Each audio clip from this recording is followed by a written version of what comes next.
Livro Geração, relembrando a vida de um profeta, compilado por Angela Smith. Testemunho do irmão Errol Williams.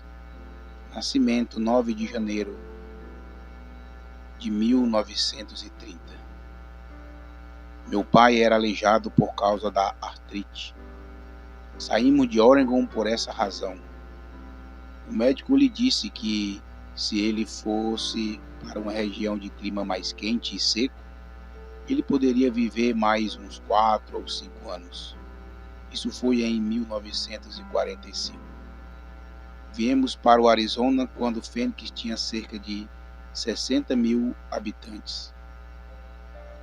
Ele ia ao deserto e deitava nas areias sob o sol. Se não fosse a artrite, não teríamos chegado até aqui e tido o privilégio de estar onde estamos hoje. Dói-me o coração pensar que ele teve que sofrer, mas Deus usou isso para o bem. Papai faleceu em 1982. Parece que o Senhor o colocou bem no lugar onde ele queria que ele estivesse. E por causa da influência que ele exercia sobre o companheirismo internacional dos homens de negócio do Evangelho completo, o Senhor pôde usá-lo. Essa foi a grande porta que o irmão Branham deixou aberta para o seu ministério, os homens de negócio cristãos. O companheirismo dos homens de negócio do Evangelho completo mudou realmente. Papai tornou-se parte dele no início dos anos 50 e permaneceu até cerca de 10 anos após a morte do irmão Branham. Ele era o secretário internacional, tesoureiro e presidente do departamento em Phoenix. Em muitos aspectos, papai era realmente espiritual e mostrava grande discernimento, mas em outros aspectos ele não era nem um pouco espiritual. O que ele acreditava, ele se firmava naquilo e lutava até conseguir. Isso foi o que fez o relacionamento entre ele e o irmão Branham ser tão bom. Ele gostava muito do irmão Branham e amava a mensagem também. Ele disse ao irmão Branham um dia: "Eu creio em tudo que você diz, mas com certeza não entendo." Ele respondeu: "Tudo bem, irmão Cal. Somente creia, um dia você vai entender." Lembro-me de uma das primeiras vezes que fomos ouvir o irmão Branham pregar. Nem eu nem minha esposa éramos cristãos. Ele estava pregando no Madison Square Garden, em Phoenix, e ele apontou para mim, a prima. Ele disse: "Há uma pequena senhora ali com um vestido vermelho, sentada nas arquibancadas, e ela tem um problema em suas costas. Ela não sabe o que é, mas é um problema nos rins." Era minha prima, e essa era a verdade. Esse é o que era o problema. Naquela noite ele fez uma declaração que eu nunca vou esquecer. Foi a primeira vez que eu ouvi dizer que mesmo que ele morresse e fosse enviado para o inferno do pecador, ele serviria ao Senhor da mesma maneira, por ele ter sido tão bom para com ele. Eu disse para minha esposa Ellen naquela noite: "Eu já estive em tantas igrejas e tantos cultos, mas há algo que você não vai encontrar em nenhum outro lugar. Esse homem não está servindo a Deus por medo de ir para o inferno. Ele o está servindo por amor." Em 1961, meu pai comprou passagem para mim e para a esposa. Irmos a Miami Beach, Flórida, para uma convenção do Companheirismo Internacional dos Homens de Negócio do Evangelho Completo. O irmão Branham não estava naquela convenção. Eu creio que o congressista Upshar foi um dos oradores. Eu me encontrei lá no meio de cerca de 3 mil empresários e todos eles falavam quão bom o Senhor era. Aquilo me chamou a atenção. Eu pensei que talvez isso fosse algo que eu deveria ter. Como resultado, eu dei o meu coração ao Senhor e Ellen fez o mesmo. Tivemos uma experiência com o Senhor ali, e aquilo mudou as nossas vidas. E o pessoal tinha uma extensa biblioteca de sermões de evangelistas e pregadores em fitas. Papai tinha um grande gravador que ele me emprestou para nós. E como eu estive algum tempo afastado do meu trabalho de perfuração de poço, então eu tive como ouvir aquelas fitas. Alguns eram de Oral Roberts, Tony Osborne, Tommy Hicks e o irmão Branham. Então, chegando a um ponto onde tudo o que eu levava para casa era as fitas do irmão Branham, começamos a contar para as pessoas o que ouvíamos ali. Meu pai me disse uma vez: você pode sofrer indigestão espiritual. Essa é uma pregação muito forte, mas havia algo especial naquela voz e naquela mensagem. Não sabíamos ainda muita coisa sobre o cristianismo, mas havia algo ali que realmente soava verdadeiro. Papai começou a realizar as convenções em Fênix em 1961 e desde o início o irmão Branham ia lá para ajudá-lo na organização.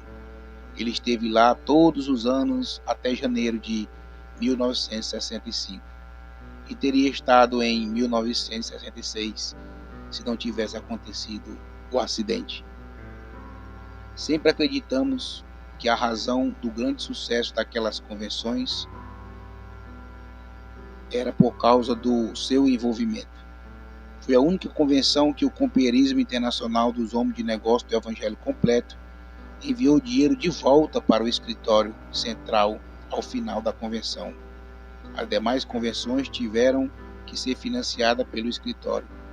Além disso, a convenção em Fênix atraiu a maior multidão que qualquer convenção do Companheirismo dos Homens de Negócio do Evangelho Completo já teve. Foi uma verdadeira bênção para a comunidade e para a noiva de Cristo como um todo. Os pregadores vinham e apoiavam a convenção, mas às vezes o comportamento deles era um tanto incoerente. Acho que eles ficavam com medo de não participar. Havia apenas algo sobre essa mensagem e esse mensageiro. Ele não exigia respeito por si mesmo, mas a vida que ele vivia e a mensagem que ele pregava exigia respeito. Qualquer pessoa que temesse a Deus tinha que respeitá-lo.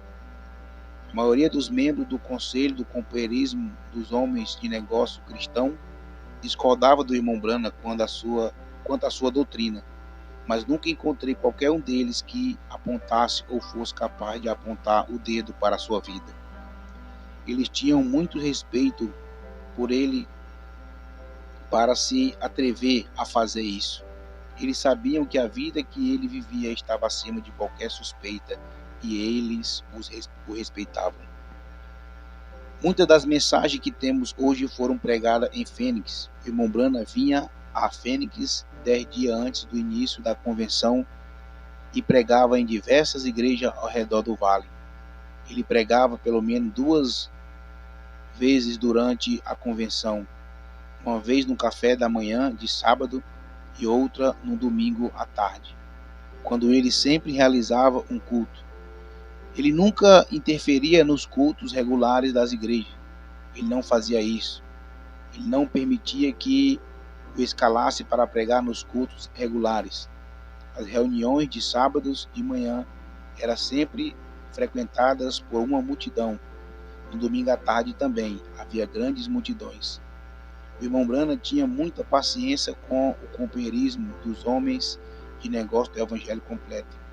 Uma vez, alguns dos membros do conselho de administração disseram que ia ter que se livrar dele, porque ele estava afugentando suas mulheres. Eles estavam ficando aborrecidos por ele pregar sobre vestes femininas e maquiagem. Certa manhã ele estava pregando, falando sobre seus vestidos e pinturas, e havia uma senhora lá de Lubbock, Texas, e ela se levantou bem no meio do auditório, acenando com as mãos e gritando, quase histérica. Ela saiu pela porta lateral do auditório. O irmão Branham não mudou sua maneira de falar ou qualquer coisa assim. Ele simplesmente abaixou a cabeça e falou: Senhor, a, a irmã está confusa. Eu rogo que envie o teu Espírito Santo lá fora sobre ela e traga de volta. Poucos minutos depois, ela voltou para o auditório e se sentou tão calma quanto se podia imaginar. Eu pensei, que autoridade que esse homenzinho tem. Foi realmente fenomenal. Outra vez, os membros do Conselho dos Homens de Negócios Cristãos se reuniram em um número suficiente que eles acharam por bem fazer uma votação. Então propuseram que a convenção não poderia ter o mesmo orador por 2 anos seguidos. Eu não estava lá, mas meu pai estava e sabia muito bem o que estava acontecendo. Ele lhes disse: eu sei que vocês estão fazendo. Vocês não querem que William Branham volte mais à convenção em Fênix. Mas eu quero que vocês entendam uma coisa. Se vocês tirarem o irmão Branham da convenção de Fênix, eu vou embora também. Eu não estarei aqui. Façam isso então. Ele tinha um pouco de moral com eles, porque ele era o secretário e tesoureiro internacional. E ele tinha conseguido muito bem livrá-los das dívidas, de modo que eles respeitavam a sua opinião. Ele disse: eu quero fazer uma pergunta a todos vocês. Alguém aqui que pode me dizer que William Branham não é um profeta? Todos ficaram calados. Ele disse: ok, vou fazer outra pergunta. Existe outro profeta na terra? Ninguém respondeu nada. Ele disse: bem, parece-me que todos vocês são supostamente líderes espirituais. Este conselho de diretores e há apenas um profeta na terra. Eu acho então que vocês deveriam ouvi-lo pelo menos uma vez por ano. Quando eles votaram, eles derrotaram essa proposta. Uma coisa interessante é que o irmão Branham estava evidentemente do outro lado do país quando isto aconteceu. Na vez seguinte, ele viu o meu pai, ele colocou a mão em seu ombro e disse: irmão Cal, eu gostei muito da posição que você tomou por mim outro dia naquela reunião. Ele sabia o que estava acontecendo. Depois que eu me tornei um cristão, eu observei nas reuniões, quando eu estava ajudando o papai nas convenções, que havia 2 grupos de pessoas que vinham. Havia uma multidão que vinham para ver os milagres e gostava de ver discernimento e cura, e havia um outro grupo de pessoas que era realmente uma minoria, mas que você não podia distinguir. Eles não estavam ali apenas por emoção, eles estavam ali para ouvir o que ele dizia. Eles apegavam a cada palavra. Eu os apreciava muito, e aquilo me incentivava. Eu pensei, há algo diferente aqui, senão aquelas pessoas não seriam tão sinceras. Isso não me veio de um dia para o outro, não aconteceu acidentalmente. No sábado de manhã, quando o irmão Branham estava pregando no Hotel Ramada Inn, mamãe passou por um hospital psiquiátrico para pegar uma amiga dela que estava ali porque tinha sofrido um problema nervoso. Ela trouxe para a reunião e queria que ela recebesse oração. Quando ela chegou ali, o auditório estava cheio, mas minha mãe sabia de um caminho próximo do Ramada Inn. Havia um corredor estreito ao lado do auditório. Então ela conseguiu 2 cadeiras e ficou naquele corredor, do lado de fora do auditório, onde elas podiam ouvir o irmão Branham. Ela pensou que talvez quando o culto terminasse, aquela senhora poderia receber oração. O irmão Branham terminou a sua mensagem, estava chamando as pessoas e discernindo suas doenças. Ele apontou na direção daquela parede e disse: irmão Williams, você está sentado aí do lado de fora dessa parede com uma senhora que você apanhou em uma instituição nesta manhã e a trouxe até aqui para receber oração. O Senhor a curou. Mamãe levantou a senhora de volta ao lugar, sem qualquer alteração aparente, mas cerca de 1 mês mais tarde, mamãe recebeu a notícia de que ela estava completamente boa. Lembro-me da noite quando o irmão Branham pregou a escolha de uma noiva em Los Angeles. Ele estivera no auditório em Bass antes da convenção e ele pregou várias vezes lá. Então ele foi até Beaumont e pregou 2 ou 3 vezes ali. Então naquela noite você podia perceber que a unção que estava sobre ele ali tinha que ser algo à parte dele, para se levantar e pregar daquela maneira para aquelas pessoas. Não dá para perceber isso ouvindo a fita, mas bem próximo ali havia um fluxo constante de pessoas saindo pela porta dos fundos e balançando a cabeça enquanto ele estava pregando. Para um homem se colocar ali, permanecer pregando aquela palavra e entregando aquela mensagem, bem, é necessário que seja um homem especial, com determinação especial, um vaso especial para fazer isso. O irmão Billy Paul se aproximou de mim no auditório durante o culto e me perguntou se eu ajudaria a levar seu pai para o carro no final do culto. Eu ficava muito feliz em fazer aquilo. O irmão Billy Paul tirou da plataforma e o pegou por um braço e eu peguei pelo outro. A cabeça do irmão Branham estava inclinada para trás, como uma pessoa quando está fora de si. Ele não estava arrastando os pés, mas era como se estivesse em outra dimensão. Ele se virou para o irmão Billy Paul e disse: Paul, o que eu disse àquelas pessoas, eu não vim aqui para ser cruel com elas. O irmão Billy Paul disse: tudo bem, o senhor não disse nada de mal para eles. O senhor não foi cruel com eles.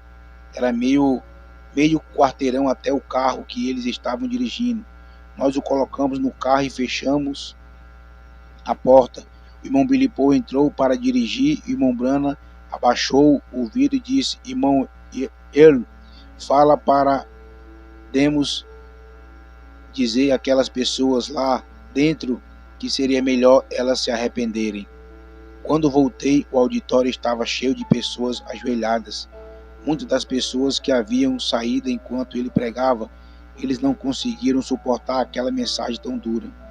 O pensamento que me ocorreu antes de qualquer coisa foi a razão por que ele estava ali. Não estava programado para ele pregar naquela noite. Tinha sido programado para ele pregar naquela manhã ou no dia anterior.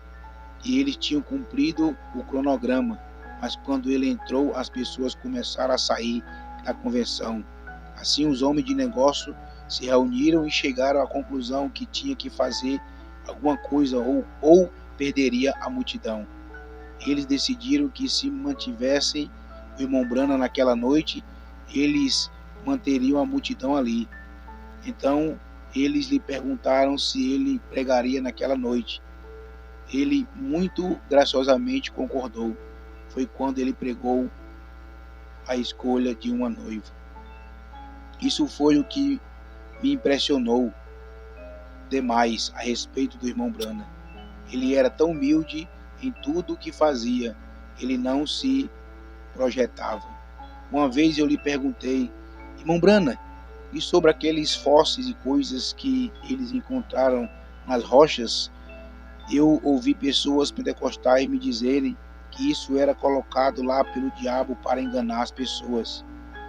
Ele respondeu: sim, eu sei que eles dizem coisas como essa, mas eles são formas de vida e eles estiveram aqui, só não sabemos quando. A Escritura diz que Deus fez os céus e a terra, então houve um período lá depois daquele versículo de Gênesis, e não sabemos o que aconteceu desde então, até a história começar e ser registrada. Então eles estiveram aqui. Gostei muito de ouvir aquilo, porque eu tinha estudado geologia e eu sabia que os geólogos tinham muito mais perguntas do que respostas sobre essas coisas. Eu creio que foi mais do que uma mensagem pregada, foi uma mensagem vivida diante de nós. É uma prova de que Deus pode viver no coração de um homem. Não que todos nós podemos ser profeta, mas por ter o Senhor como a chave em nossas vidas, da maneira que Ele achar melhor. Nós devemos apenas nos render a Ele.